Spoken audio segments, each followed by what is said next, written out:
There is peppermint oil somewhere, isn't there? No, I mean like here in the temple room.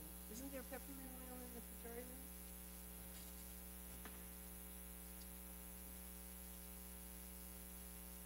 Yeah, Chintamani, please get peppermint oil.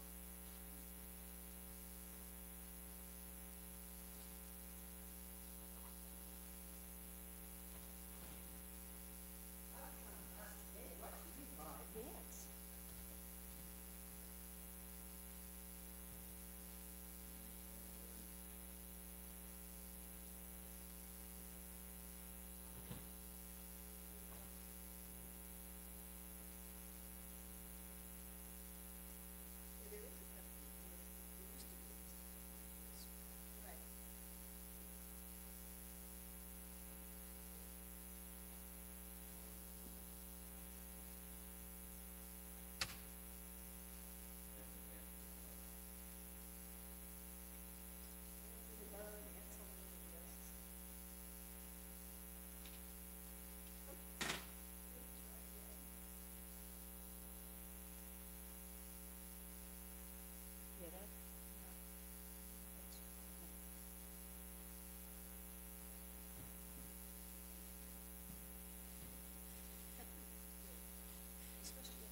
Cockroaches there.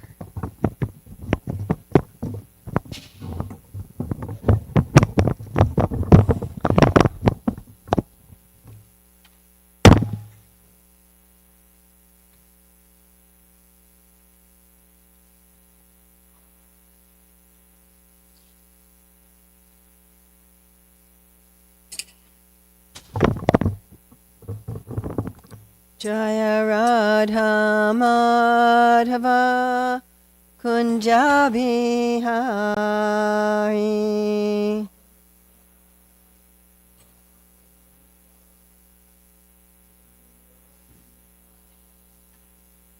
Jaya Radha Madhava Kunja Bihari.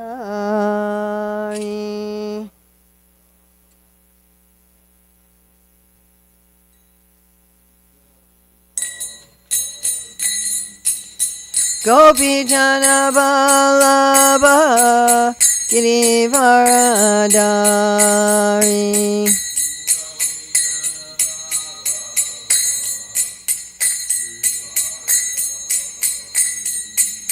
Gopi Jana Vallabha Girivaradari.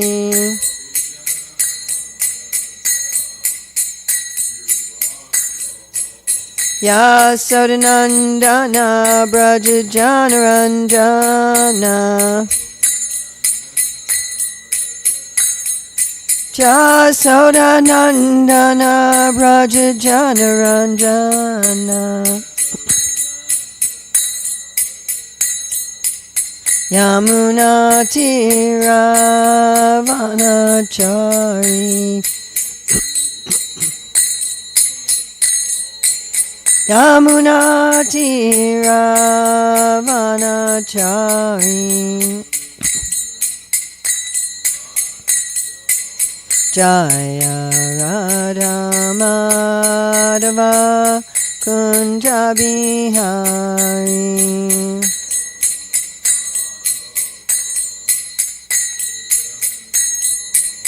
Jaya Radha Madhava Kunja Bihari.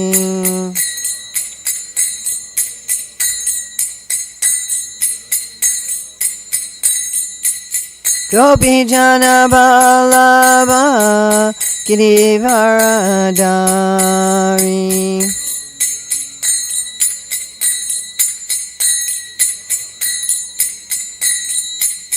Gopi Jana Vallabha Girivaradari.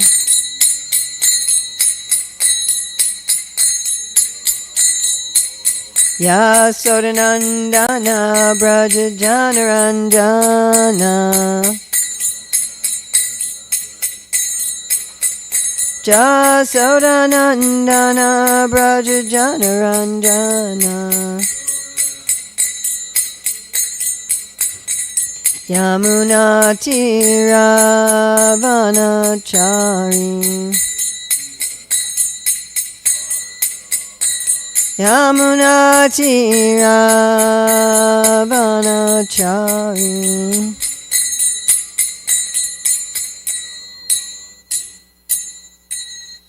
Jayom Vishnupad Paramahamsa Parvarajikacharya Asatar Satashishi Madhis Divine Grace A.C. Bhaktivedanta Swami Maharaj Prabhupada Ki Jai ISKCON Founder Acharya Srila Prabhupada Ki Jai Anantakoti Vaishnava Vrinda Ki Jai Namacharya Srila Haridas Thakur Ki Jai Prem Shri Gaur Shri Krishna Chaitanya Prabhu Nityananda Shri Advaita Gadadhar Shivasadi Gaur Bhakta Vrinda Ki Jai Shri Shri Radha Krishna Gopinath Shai Kunda Radha Kunda Giri Govardhan Ki Jai Vrindavan Dhama Ki Jai Mathura Dhama Ki Jai Navadvip Mayapur Dhama Ki Jai Jagannath Puri Dhama Ki Jai Gangamai Jamuna Devi Ki Jai Bhakti Devi Ki Jai Tulsi Maharani Ki Jai Samaveta Bhaktivinoda Ki Jai Gaur Premanande.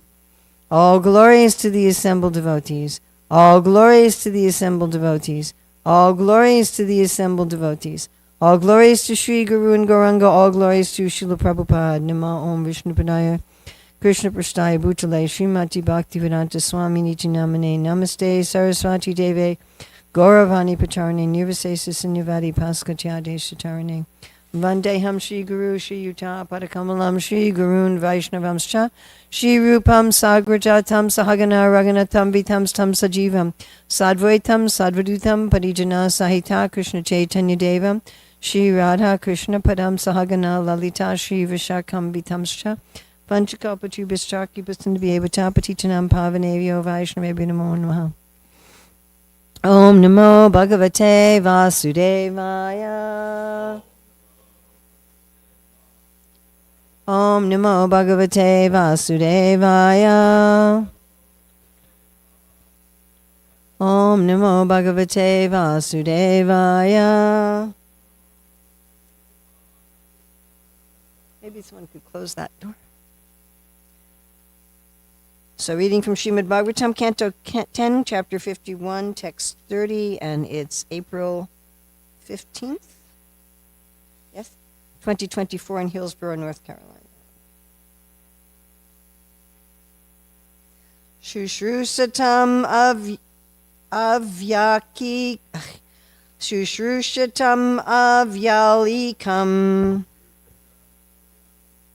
Ashmakam narapungava, Swajanma karma gotram va, Katyatam yadi rochate. Please chant.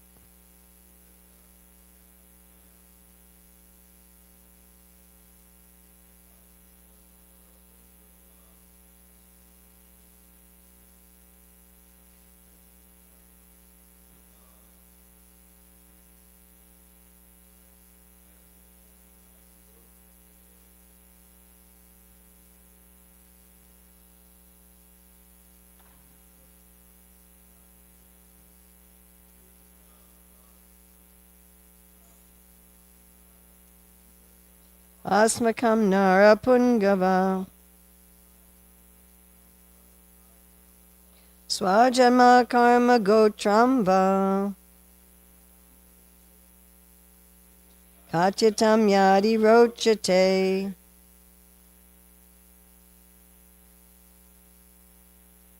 Sushrushatam, who are eager to hear, of yalikam, truthfully, ashmakam, to us, nada, among men, pumgava, O most eminent, swa, your, janma, birth, karma, activity, gotram, lineage, va, and katyatam, may it be told, yadi, if, rochate, it pleases. BBT translation. O best among men, if you like, Please truly describe your birth, activities, and lineage to us who are eager to hear. Okay, so let's just look at this translation. O best among men, he's saying you're the best person. If you like, it's up to you. Please, truly, in truth, describe birth, activities, and lineage. Lineage includes name. To us, and us here is in the plural, who are eager to hear. BBT purport. When the Supreme Lord descends to this world, he certainly becomes Narapungava, the most eminent member of human society. Of course, the Lord is not actually a human being, and Muchakunda's questions will lead to a clarification of this point. Thus, the term Sushrushavam, to us, who are sincerely eager to hear, in other words, it's plural, indicates that Muchakunda is inquiring in a noble way for his and others' benefit. Okay, we're going to look at commentary first by Srila Sanatana Goswami. Though he sees the forearm form directly, he also remembers that devas should not touch the earth. So remember in yesterday's verses, he was talking about how the Lord's lotus feet were touching the earth. So he sees, here's somebody with 4 hands, but his feet are touching the earth. So I guess he's human, even though he has 4 hands. Unable to determine that he is Vishnu, he calls to him, considering him to be a remarkable human. O best among men, because you are the best of humans, please describe at your discretion, avyalikam, your birth. Vyalika means disagreeable, so avyalikam means what's agreeable. Or describe truthfully. He speaks in the plural to show great respect, so plural is shushruvatam, in other words, we are eager to hear. In the plural, to show great respect on seeing him. Va means everything or suggest alternatives. What can I do if you do not describe the birth because it is secret? Or tell me what you want to do, karma. If you cannot do that, tell your family lineage and name at least. That is, if you want to. This is uttered out of great politeness. And we're going to read Srila Vishwanath Chakravarti Thakur's. Muchakunda said, please tell us who want to hear. The plural usage of the words sushrushatam, to us, who are sincerely eager to hear, indicates Muchakunda's noble position and his qualification to hear from Krishna. Otherwise, Krishna would not speak if he thought that Muchakunda was a low-class, unqualified person. And looking at Srila Jiva Goswami. O best of men, he addresses him in this way because Krishna is acting like a human touching the earth. Please tell me, eager to hear about your pleasing, avyalikam, birth, activities, and name, gotram. Gotram literally means your family. The passive is used to indicate respect for his birth, activities, and name. Avyalikam also means truthfully. The word va indicates all the items or alternatives. Though secret, one of these can be revealed. He says, if it pleases you, out of humility. Sushrushatam avyalikam, asmakam narapungava, swajanma karma gotram va, katayam yadi rochate. O best among men, if you like, please truly describe your birth, activities, and lineage to us who are eager to hear. So here, Muchakunda is asking for revelation of transcendental knowledge. There's a prayer like this, of course, at the end of the Ishopanishad. And please reveal yourself to me. And one of the songs that we usually sing at Rathayatra, Jagannatha Swami Nayana Patagami Bhava to me. Please show yourself to me. I want to see you. Yes. And it's interesting that we have in this chapter 2 descriptions of the form of the Lord. One as seen by whom? Kalayavana, and another is seen by Muchakunda. And the descriptions are almost identical. 2 different people seeing the same person. And it's interesting that the Lord is described twice. Once is seen by Kalayavana and once is seen by Muchakunda. But the appreciation of what they're seeing is radically different. So Kalyavana is seeing, oh, here's my enemy who I want to kill, and Muchakunda is seeing, here's some great personality that I would like to know more about. So it's not exactly what we perceive. I mean, modern psychologists, psychiatrists understand this very well. It's not exactly what we perceive, but it's our feeling and our stories about and our desire about what we perceive that changes how we experience life. This is true in general, isn't it? Right? It's not what happens to us or what we perceive, but it's how we feel about it, how we're relating to it. Two people can experience exactly the same thing in terms of sense perception, but have an entirely different response intellectually and emotionally to what they're perceiving. And we see this all the time. Just like if you ask people, what's fun? And people will give you a wide variety of answers. Some people will say it's fun to go to a concert with 100,000 people. And some people will say going to a concert with 100,000 people would be hellish. Or if you say, how do you feel about going to the beach? So some people will say, oh, that's so much fun going in the sand and the water and the sunshine. And other people will say, oh, it's the sand and the water and the sunshine. I can't stand it. So it's not just what we perceive, but it's how we think about it. What is our consciousness? And therefore, what we're trying to do in spiritual life is change our consciousness, so that the Lord will reveal himself to us. Now, of course, here the Lord is standing right in front of King Muchakunda. And Muchakunda is saying, even though I'm seeing you in front of me, I'd like to know who you are. I'd like to know something about you. But even this is true in the world in general. The class I gave the other Sunday on Krishna meditations, how to see the Lord in the sunshine, how to see the Lord in the birds, in the trees, in the water, in our abilities, in everything in the world. Premanjana charita bhakti vilochanena santa sadaiva hridayeshu vilokayanti yam shaima sundaram achinta gunaswarupam.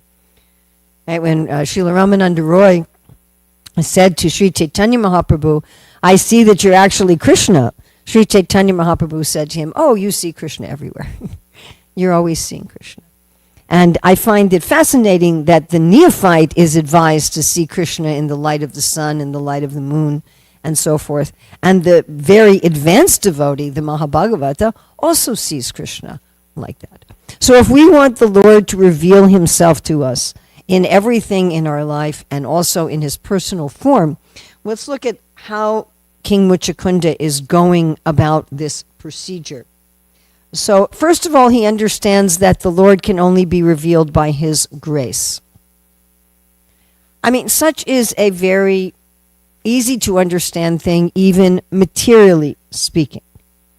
If I want to know something about any of you, I mean, I could do research, right? I could go on the internet and see what your social media profile is, and maybe I could pay some money to some investigative place to find out where you were born and your parents' names and things like that.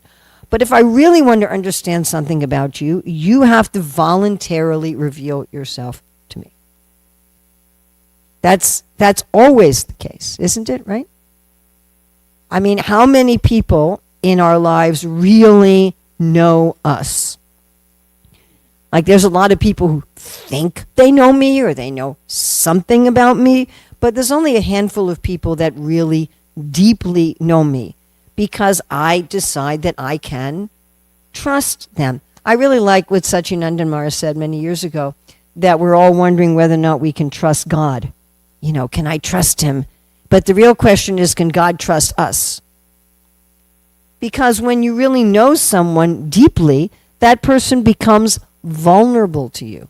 We talked about the other day about how God has feelings. Remember we were talking about that? We were quoting from the third canto about Lord Varaha, and when Hiranyaka was insulting the Lord, it said that the Lord was pained by the abusive words of the demon, but he bore this pain so he could carry the earth to safety.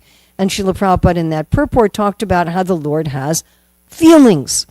And Krishna makes himself completely vulnerable to his great devotees. I mean, that may sound ridiculous for the all-powerful God. How can he be vulnerable? But he's a person and he has feelings. And therefore it is said that Prema Bhakti controls Krishna. When Srila Rupa Goswami gives the 6 attributes of bhakti, one of them is that Krishna becomes controlled. Prabhupada says that the pure devotee holds Krishna in his hand. And Krishna naturally wants to fulfill the desires of his great devotees. And he appears to them, as Lord Brahma says, in whatever form they want to see him. And he reveals the innermost secrets of his heart to the great devotees. So he only does that if he trusts us. Therefore, it's only by his grace. And again, this is true for anyone. How much more so is it true for very big people in this world? I mean, even a small, big person. If you want to get to know the mayor of Hillsborough, that's harder than getting to know me. That person is less accessible. And the same with, a governor or a congressperson or, some big celebrity. If you want to get to know some big celebrity. That's why there's such a huge industry in people talking about what's going on with celebrities. And there's people who, try to get intimate photographs of them and find out what's really going on in their life, because it's not so easy unless they reveal themselves. So there's nothing we can do to force Krishna to reveal himself. Nothing. There's not any amount of rituals or service or anything we can do that will force Krishna. This is, of course, the last verse in the Shikshashtaka. You can see me, you cannot see me. You can embrace me, you can trample me. This is up to you. And Krishna comes and goes even from his greatest devotees, even from Mother Yasoda, even from Srimati Radharani. He's coming and going. It's not that they can demand, oh, Krishna, you have to come here immediately. You have to reveal yourself to me. It's not like that. When Krishna wants to go to Mathura, he goes to Mathura. He may tell, his intimate devotee, well, I'll meet you at this time, and he may not come. And that's up to him. He's independent. So this mentality that it's up to Krishna, I cannot obligate him. And again, such is true with any jiva. I cannot obligate another jiva to interact with me in a particular way or to reveal themselves to me, what to speak of the Supreme Lord. Now, I like it that Muchakunda starts with what he's able to perceive. He starts with something, and he's able to perceive, right, as Mahamantra Prabhu was talking about yesterday, how Krishna's lotus feet are touching the ground. Of course, here, Krishna in Mathura, he is wearing shoes. Prabhupada talked about how when we paint Krishna like in Mathura and on the battlefield, he has very beautiful jeweled shoes. But still his feet are touching the ground. So when the demigods come to this planet, they don't really interact with our space-time. So you remember before in the description of King Muchakunda, how when he was fighting for the demigods, all of his family members passed away? Everybody remembers that? Right? His wife, his children, his grandchildren, his great-grandchildren, all of those people had died and no one even remembered their names. So a long, long, long time had passed. Actually, yugas had passed, and Muchakunda had barely aged because he was living in a different space-time in the universe. So when the demigods come here, they're not interacting with our time scale. They may come here and they may be visible to human beings. Sadaputa Prabhu, in his book Alien Identities, I talked about people who see not only demoniac living entities, but also divine living entities. And this happens all the time, actually, even in our modern age. But they're still staying in their own reality. And one of the symptoms of this is that their feet don't touch the ground. Now, it's interesting that when the Lord comes to earth, his feet do touch the ground. We have all these examples in Vrindavan of Krishna's footprints, right? And Krishna leaves his footprints that impress the land with the different lines on his feet. And the residents of Vrindavan, they're careful not to walk over those footprints. Even the cows, they'll walk around them. So Krishna's footprints are preserved. And I'm thinking when the Lord came to Maharaj Prithu's sacrifice, Lord Vishnu came, one way he showed respect to Prithu was by touching the ground. Of course, even when the Lord touches the ground, he still he remains uncontaminated by the material atmosphere. Now, he doesn't require to do, the demigods they have to do certain whatever subtle tricks in order to keep their own existence when they come here. But the Lord doesn't have to do that. Even when he apparently comes here in the womb of Devaki, even when he's touching the ground and so forth, he's never contaminated by the material atmosphere. But Muchakunda starts with what he sees. Oh, your feet are touching the ground. So he logically concludes, you must be human. You must not be a demigod. Of course, here the Lord has 4 hands, and humans don't usually have 4 hands. So it's a little confusing to him, and he's saying, well, you must be the best of humans. But he's starting with that. What does he observe? So in the same way, we can start with where we are. In fact, that's the only place we can start. When we're asking for the Lord to reveal himself to us, we can start with where we are. I see the sunshine. I drink the water. I see your deity form. I hear your holy name. I taste your prasadam. We're starting with where we are. To be appreciative, he's appreciating in his own best way. I mean, it's explained that in one sense you could say that it's sort of, it's insulting to say that Krishna is a human. But this is the way he's able to appreciate Krishna at this particular time. Often the prayers of the devotees, once they realize the Lord, they'll say this sort of thing, oh, I insulted you by comparing your feet to a lotus flower. What a terrible insult, to compare your color to a sapphire. Oh, I insulted you. You're so much greater than that. So although it could be taken like that, he's starting with where he's at. And then he's very specific with what he wants to know. And I find it sometimes amusing that people will ask me, please bless me. It's like, bless you for what? What do you want? I don't know. I don't know what I want. Please give me some, tell me something about Krishna consciousness. Well, what do you want to know? We have a Bhagavatam set that's this big, like, be specific. Just like Srila Prabhupada didn't like when people asked questions at the end of a class that weren't related to the topic of the class. He said, then, it's going to go on forever. Right? Once, actually, here in North Carolina, a visiting devotee gave a Sunday feast class where he tried to describe all of Krishna conscious philosophy in 45 minutes. And it was absolutely the worst class that I've ever heard. I wish I'd recorded it so that I could have used it as a bad example when I teach people how to speak. But be specific. What do you want to know? I'd like to know about you. Right? Well, what do you want to know? Just like when you go for an interview. So I've been interviewed many times. And generally what the interviewer does is before the interview, they give you a list of questions that they're going to discuss, that they're going to ask you. They even review with you, what would you like to talk about? So he's asking, what was he asking? Who remembers?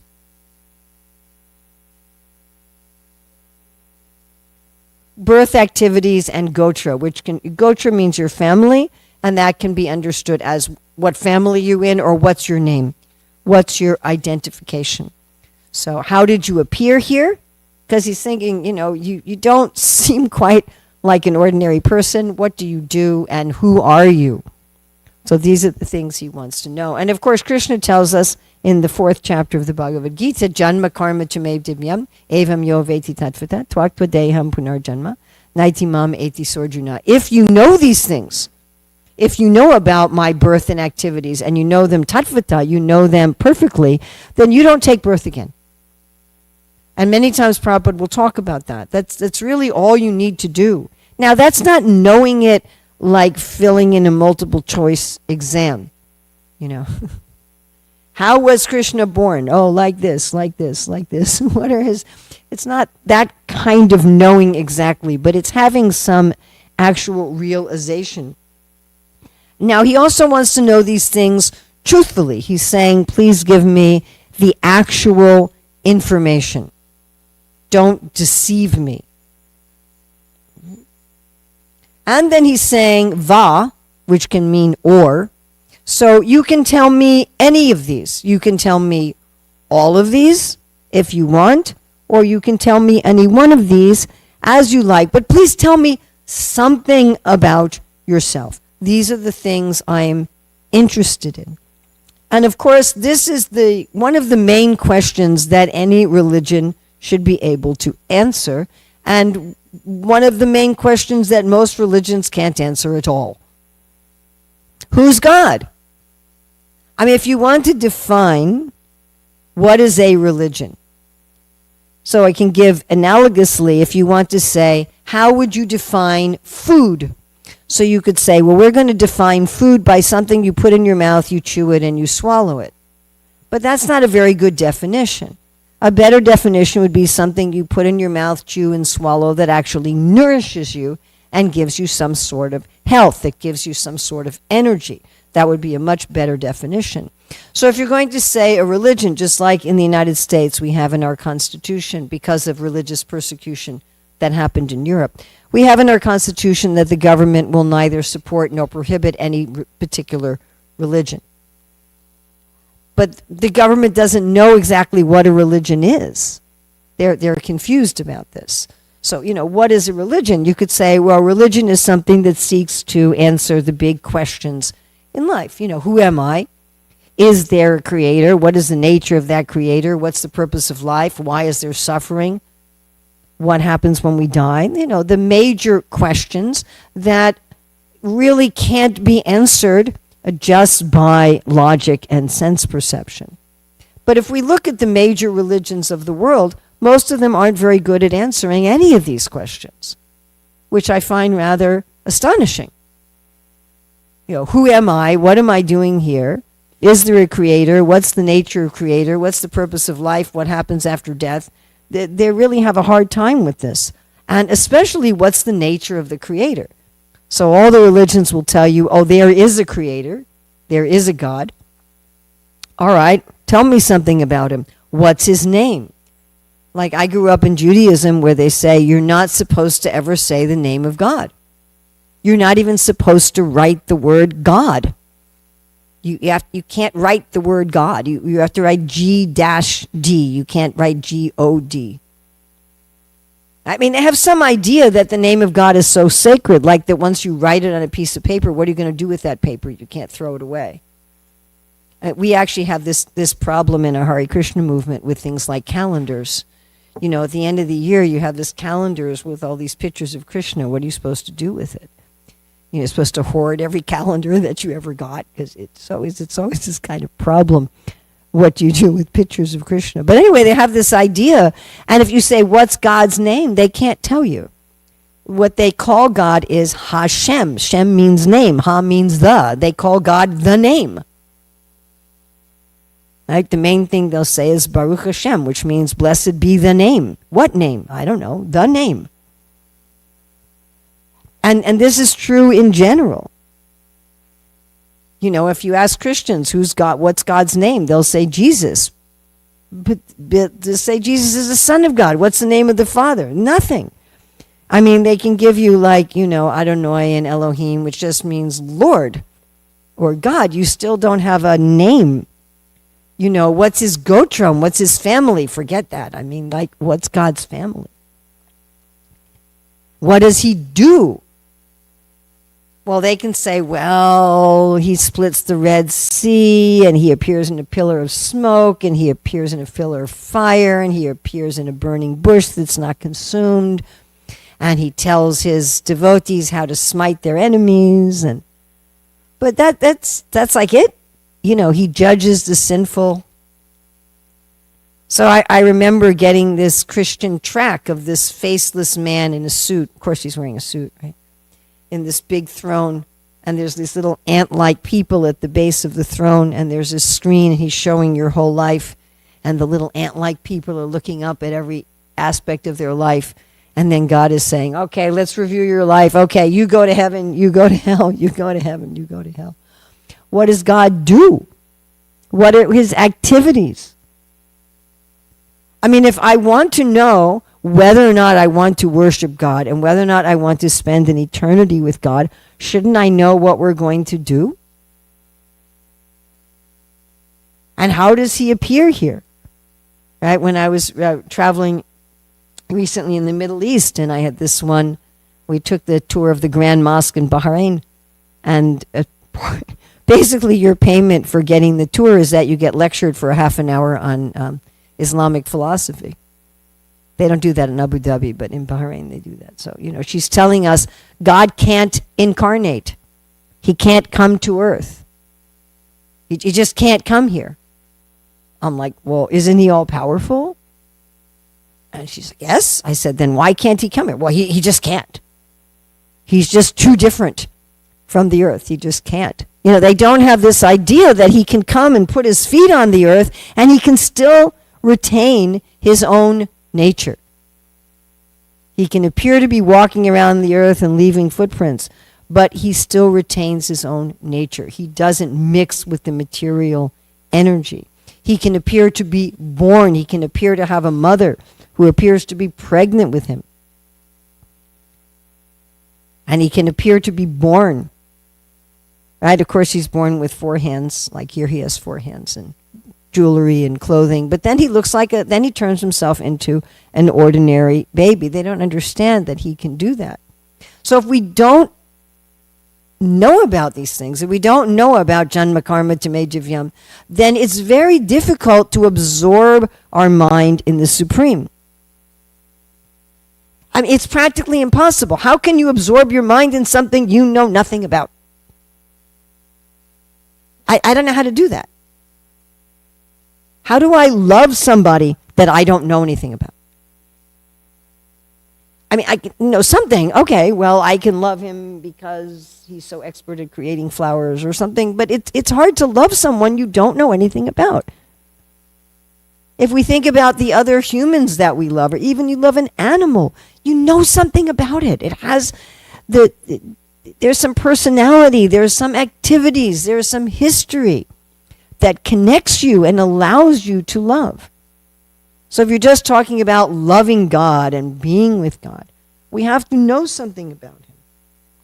And finally, he's polite. And being polite relates back to the fact that Krishna has to reveal himself.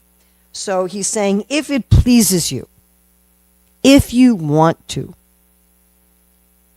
Now, why should Krishna reveal himself to King Muchukunda? So he gives 2 reasons. He says, I really want to know. I really want to know. I'm very eager to know. And of course, Srila Rupa Goswami says that this eagerness is the only price. And Krishna says that the whole purpose of sadhana bhakti is to develop this desire, this ichcha, this eagerness. I mean, again, if we think about our human dealings, I want to have relationships with people who want to have relationships with me. If you don't like me, if you don't like hanging out with me, why should I tell you anything about myself and hang out with you? If you don't really want to know what I have to say, why should I tell you? I mean, this is just normal. Like someone wrote me the other day, I've written an essay and I'd like your feedback on it. And I said, well, I was an editor for 30 years. I was trained by Jayadvaita Swami, and if you're going to have me look at your essay, I may cut it to pieces. I may tell you things you don't want to hear. Are you sure you want me to look at it? And she said, yeah, I'm sure. I said, look, why don't you wait a night and pray on it and really think about it and let me know. Right? Because we've all had experience that people say, I really want to know about something, and you tell them and they just become angry, yes? We've all had this experience. Especially when someone says, tell me what my faults are. Woo! Probably don't answer that question. So, am I really eager to hear? And usually there's some test. If someone's asking us something that may be unpleasant, usually we try a little bit, we test a little bit, we tell them a little something and see how they respond to it. So Muchukunda is saying, I really want to hear, and then he's saying, and I'm a noble person. I'm a person of integrity. And he's doing this by using the plural. He's saying we want to hear, although he's just one person. Now in the BBT purport, they're saying this means he wants other people to hear as well. Our previous acharyas are saying he's using the plural to indicate that he's noble, that he's a great king. And as a great king, he keeps his word, he keeps his integrity, and he can be trusted. So this is also very important. If we're asking someone something confidential, please tell me about your activities, please tell me about your name, please tell me about what you do. We want to show that we can be trustworthy. And here he's saying, I'm coming from a good family, I'm coming from a noble family, we're people who have integrity. But even if we don't come from a noble family, even if we come from a terrible family, right? I was reading the wife of one devotee, she's a Christian.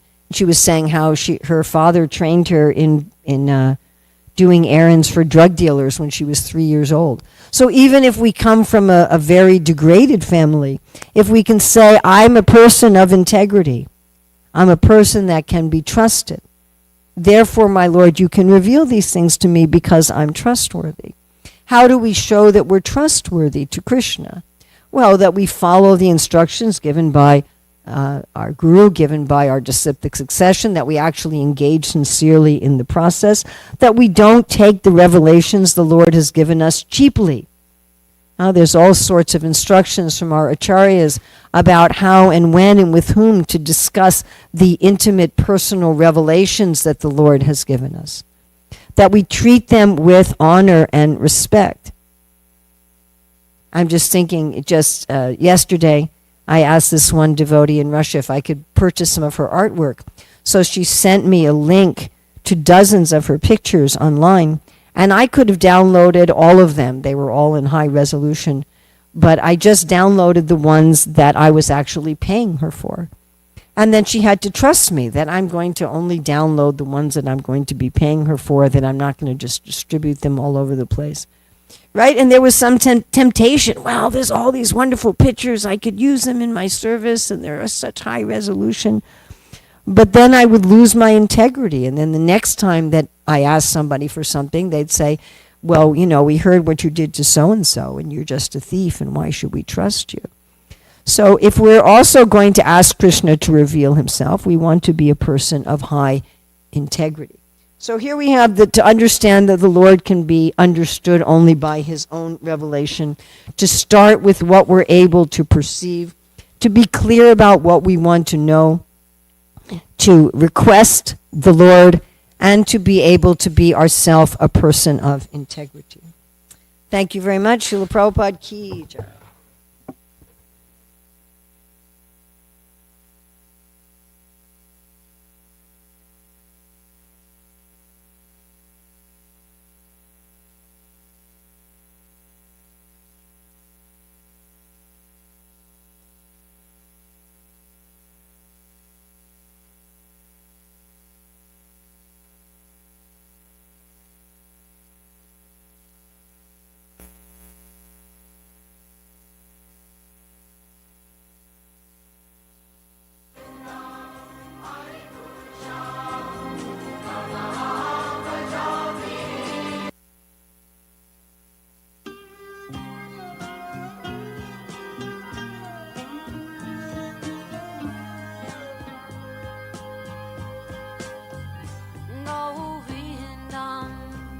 Adipurusham Tamaham Bhajami Govindam Adipurusham Tamaham Bhajami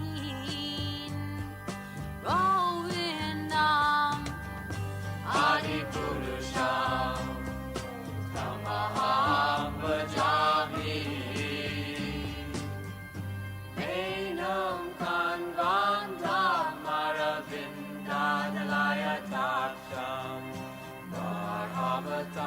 Samasitam Buddha Sundaram Nandar Agom Vidamaniya Vishesha Shobha Govindam Adipurusham Tamaham Bhajami Govindam Adipurusham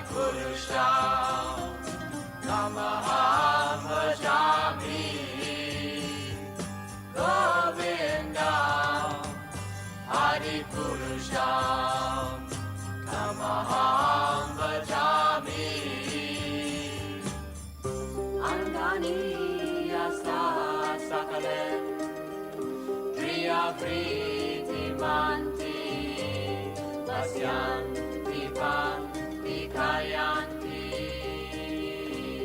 Jiram Naganti Ananda Chinmaya Sadhu Jala Vigrahasya Govindam Adi Purusham Namaham Bhajami Govindam Adi Purusham Namaham Bhajami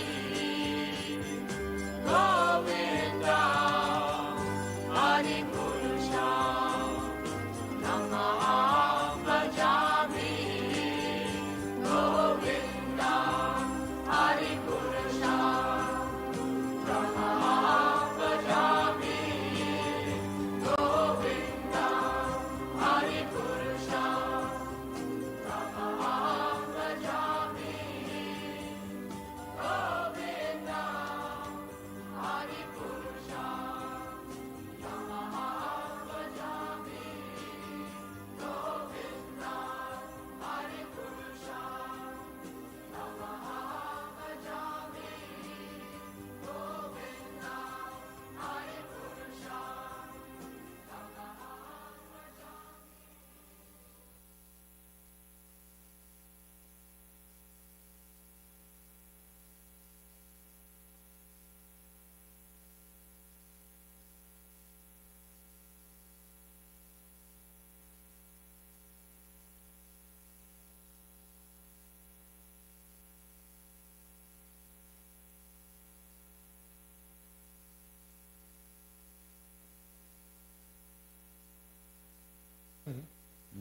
Gorachandra Paramakaruna Poundwijana Nitai Gorachandra Makaruna Poundwijana Nitai Gorachandra Saba Avatara Saroshiromane Kevalananda Kanda Saba Avatara Saroshiramane Kevalananda Kanda Bajo Bajo Bai Chaitanya Nitai Surida Vishvasa Kori Bajo Bajo Bai Chaitanya Nitai Surida Vishvasa Kori Vishayacharya Sera Semajia Muke Bolo Hari Hari Vishaya Sharia Sepade Magia Muke Bolo Hari Hari Deko Ore Bai Tribhuvane Nai Emona Doyala Data Decore by Tribhuvane Nai Emona Doyola Data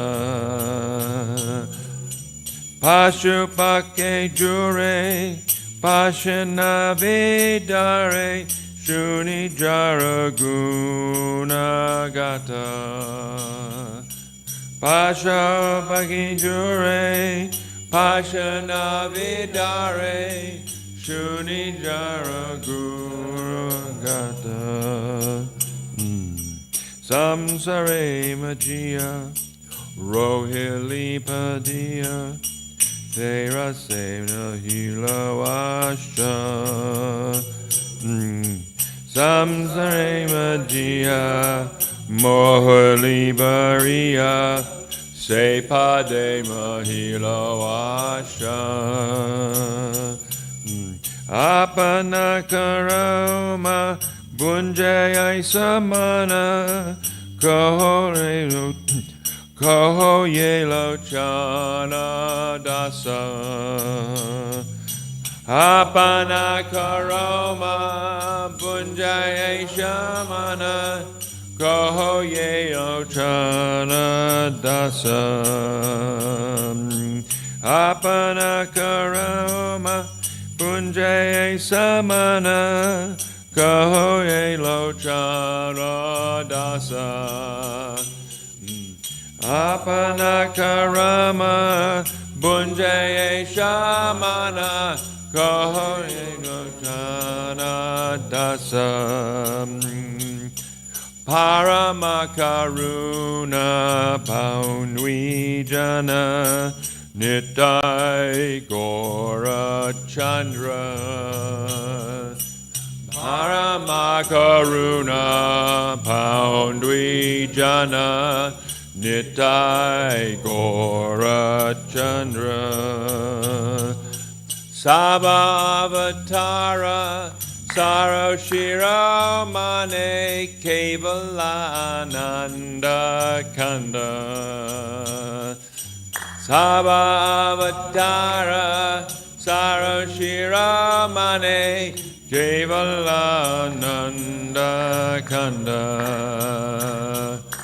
Hare Krishna Krishna Krishna Hare Hare Hare Rama Rama Rama Hare Hare Hare Krishna Krishna Krishna Hare Hare Hare Rama Rama Rama Hare Hare Krishna Krishna Krishna Hare Hare Hare Rama Rama Rama Hare Hare Hare Krishna Krishna